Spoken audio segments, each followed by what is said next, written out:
Hey everybody, I'm Jesse, and welcome to another edition of Gen X Thinks. And today I'm going to talk about what we can expect in 2030. I'm going to talk about what I feel might happen at the end of this decade or the beginning of the next one. We can just about be sure that some major event is going to happen, and to be prepared for it, we need to try to figure out what it is, right? What could happen, and then make our plans accordingly. And as far as it goes, everything that I see happening, all of this stuff throughout the last 50 years that I've been alive anyway, with the globalism and the global economy and all this, leads me to believe that the economic collapse is what the end game is, right? They want to usher in this digital currency, digital ID, all this stuff, and get the entirety of Western civilization, at the very least, underneath some umbrella of control, kind of like they did with the EU. And the EU is evidence for that, right? They put that all of Europe under one blanket, centralized governance, right? And one economy, one euro, one currency. So, and that's the goal for the entire world, or at least all of Western civilization. So, to say that is the goal for for the planet, that's not a big leap of the imagination. And how are they going to accomplish this? Well, they need to basically collapse the economy of the United States, and to do that, it wouldn't be hard. All they'd have to do is balance the budget. That's it. That's all they'd have to do. Everybody that invests in the U.S. debt around the world, the other countries that buy up our debt, and all they'd have to do is stop. If they stop doing that, then we're screwed. I mean, as far as economically, not screwed. It would be for the best, to be honest. But as far as this economy, this version of our economy, post dropping the gold standard, getting off the gold standard and all that, and this fiat bullshit money we have in this economy, this version of the economy, we would have to leave that behind, and it would just crumble. And that would not be a bad thing. This is horrible. And that's not a large stretch. I honestly don't know why other countries would invest in our debt, because it's just obviously obvious at 30 whatever trillion we're at now, or 40, whatever the number is. It's huge. It's astronomical. We're not going to pay it back ever. It's impossible. We cannot pay it back. All of the money in income taxes taken from us, it barely pays the interest on it. And the number is so astronomical now, to think that we could ever pay it back is just insane. And these other countries aren't insane. I mean, some of them might be, but not all of them are. Not all these people invest in American debt, are just completely nutcases. They're not completely stupid. Not every single one of them. So there's got to be a reason they're investing in this debt of ours, when they know for a fact that we can't pay it back. It's impossible. Okay? So that tells me right there that something is afoot. There's something insidious going on behind the scenes that the general population is unaware of. Okay? And if you play this out into the future, there will be some kind of controlled collapse. And the bad thing about that is that with this global economy and all this, that collapse of the United States dollar and that collapse of our economy will be like an earthquake that resonates out throughout Western civilization. It won't just be us. Canada will go down, the EU will fall, Australia, every country in Western civilization, and probably around the world. China will crumble.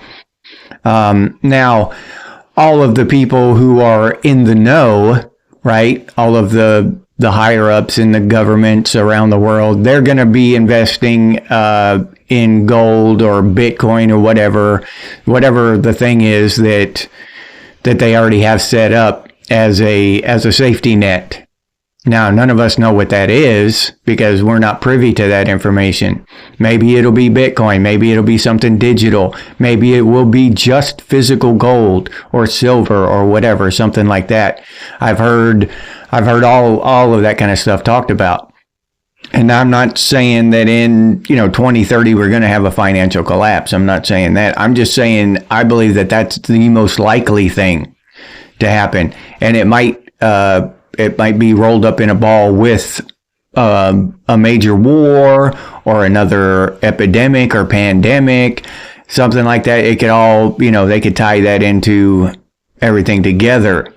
Look at how they locked down our economy during the last pandemic. So if they use that as an excuse and try to lock everybody up again, within their houses and all that, and then offer the digital currency, the digital ID as a solution to that problem. All right, and then everybody, there might be a few people get on the digital ID first and use this digital currency, and then they're going to do better. And all their neighbors are going to see them doing better. And they're going to ask them why. Oh, I got this new digital currency, this new digital ID. And the older people will buy into it just because the TV told them to. We know this, most of them anyway. And the younger people, they'll just do it for convenience. Oh, I don't have to pull out my debit card anymore. Oh, man, that was such a pain in the ass. I'm so glad I don't have to do that anymore. I can have my entire identity on an app. Everything, just centralized right in one spot. I can just, So the younger people will go for it for that reason, just out of pure convenience and just because it's technology, just like they are doing with the AI. Just because it's technology and convenience, they'll go for it. So it's likely to be Gen Xers who resist that, right? That just makes sense. It just makes sense to me in my head. We're going to be the only ones who actually resist that as a group. But I honestly believe that it is definitely coming, whether it's in 2030. I'm not real sure about their plan, as far as the unfolding of it. Were they going to unfold it in 2020 and it got sidetracked or whatever and they didn't follow through with it and they pushed it back to 2030? Or has everything gone according to their plan for the last 80 years? I have no idea. But to say that there is a plan, I believe, is just common sense. There's too much coincidence. There's too much going on. At the end of every decade, we get a major event. A lot of people get hurt. A lot of people lose everything. A lot of people die at the end of every decade. So that's just history now, right? That's just common fact. So to suggest that same thing is going to happen at the end of this decade, the way it has happened at every decade for the last 40, 50 years, I don't think that's too much tinfoil hat shit there. You know what I mean? Now, having said all that about the economy, how would we prepare for that? The best way to prepare, I believe, would be to to get as self-sufficient as possible and be able to provide for yourself and your family via investments in, I don't know, you'd have to spread it across probably digital like Bitcoin and physical like gold or something like that, or silver, as far as, currency goes and money.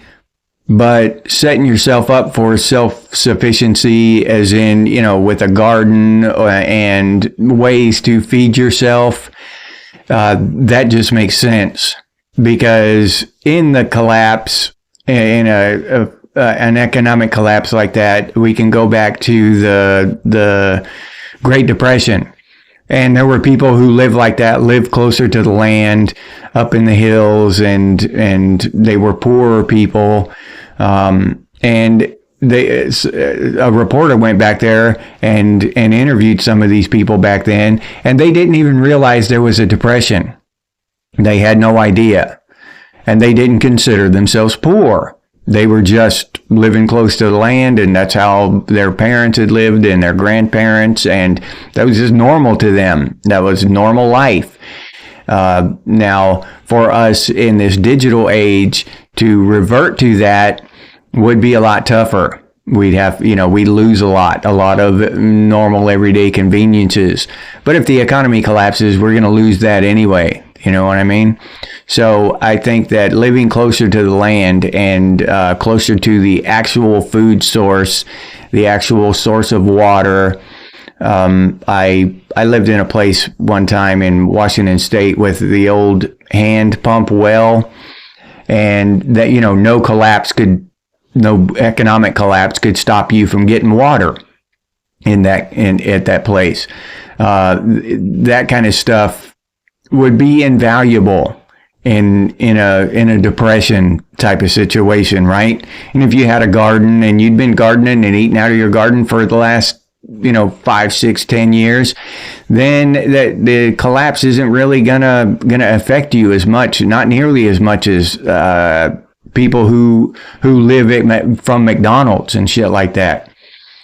So, and it's just a different way to live. It's not, we get these kind of stereotypes about doomsday preppers and all this stuff, and that shit just isn't true. Yeah, the people who dig bunkers and hoard food and all that stuff, you can call them preppers or whatever.